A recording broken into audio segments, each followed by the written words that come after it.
कणकवली तालुक्यातील कासार्डे प्रभागात मुख्यमंत्री लाडकी बहीण योजनादूत ठरलेल्या महिलांचा सत्कार सोहळा नुकताच पार पडला। खरेदी विक्री संघाचे संचालक पंढरी वायंगणकर यांच्या या उपक्रमाला बहिणींनी चांगलीच दाद दिली। हा सत्कार समारंभ सिंधुदुर्ग जिल्ह्यात प्रथमच करण्यात आला असल्यामुळे या उपक्रमाचे विशेष कौतुक आता होत आहे। सत्कार सोहळ्यात एकूण 110 अंगणवाडी सेविका, मदतनीस, बचत गट, CRPF यांचा सत्कार करण्यात आला। हा सत्काराचा पहिलाच कार्यक्रम नाविन्यपूर्ण ठरला। मुख्यमंत्री लाडकी बहीण योजना सिंधुदुर्ग समिती अध्यक्ष संजना सावंत यांनी आयोजक पंढरी वायंगणकर यांचं कौतुक करत असताना त्यांच्याविषयी हा आमचा लाडका भाऊच ठरला असल्याचं गौरवोद्गार काढले। या योजनेमुळे खऱ्या अर्थाने महिलांना हातभार लाभला। असरदे येथील गौरी मंगल कार्यालय येथे आयोजित या सत्कार सोहळ्याची पाहूयात ही एक झलक।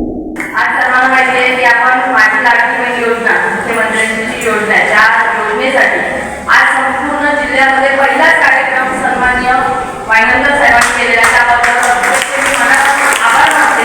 कारण अनेक कार्यक्रम जिल्ह्यामध्ये राबवले जातात, अनेक कार्यक्रम होतात, परंतु मुख्यमंत्री माझी लाडकी बहीण योजनेचा जो कार्यक्रम आहे तो आपल्या संपूर्ण सिंधुदुर्ग जिल्ह्यामध्ये खरोखरच संकल्पना अतिशय चांगली आहे आणि त्या कार्यक्रमाचं त्यांनी आयोजन केल्यासाठी सर्व महिलांनी त्यांना अगदी मनापासून साथ दिली, त्याबद्दल सर्वांचे मी अगदी मनापासून आभार मानते।